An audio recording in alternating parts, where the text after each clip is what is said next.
What's happening? What's up? This is Osirez, and today we're going to take a look at Saints Row 4 on Linux. So there's plenty of reviews because the game is pretty old. It's been out for a while. It's new to Linux, yes, and the Linux gamer already reviewed the game, so I'm not going to get into the review of the game, so to say. I'm just going to hit some key points and let the game speak for itself. Saints Row 4 is an open-world sandbox game much like Grand Theft Auto or Skyrim, which means you just run around without much in the way of boundaries and just do things as you see fit. You want to massacre the civilian world? You can do that. You want to fly around, steal cars? You can do that. It's developed by Volition, published by Deep Silver, and ported by Virtual Programming. You play as a customizable character who is the leader of a street gang named the Saints, who becomes the President of the United States. How is that for excellent story plot?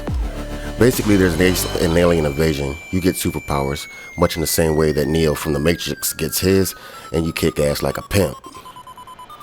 The story plays out as an over-the-top parody of pop culture.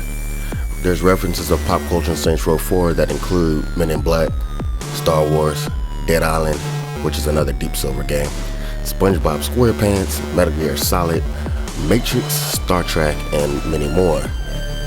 There's notable appearances by Keith David as Keith David, Roddy Piper, for all you old school wrestling fans, Jane Austen, who is a narrator and popular novelist. No, Jane Austen is the narrator and was a popular novelist of the early 1800s. So yeah. There's Burt Reynolds, Neil Patrick Harris, who's the voice of DJ Veteran Child. His claim, well, it's not his claim to fame, but he's known in the TV show How I Met Your Mother. Terry Crews, if you don't know who he is, you don't internet enough. He's the voice of Benjamin King, and there's others.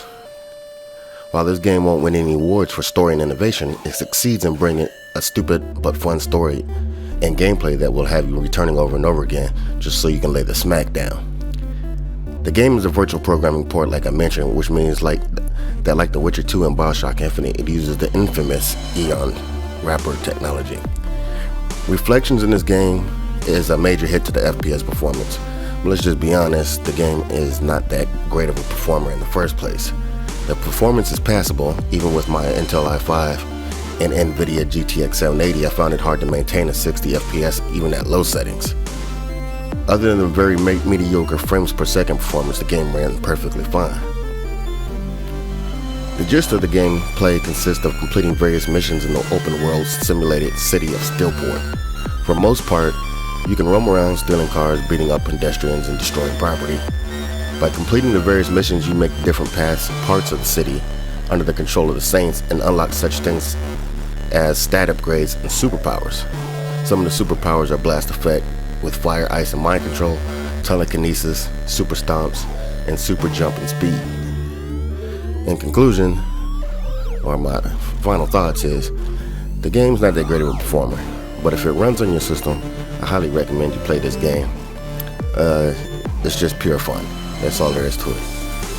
There's not much to take out of it except for it's just pure fun. It's got, I did have all the DLC. The DLC works just fine also.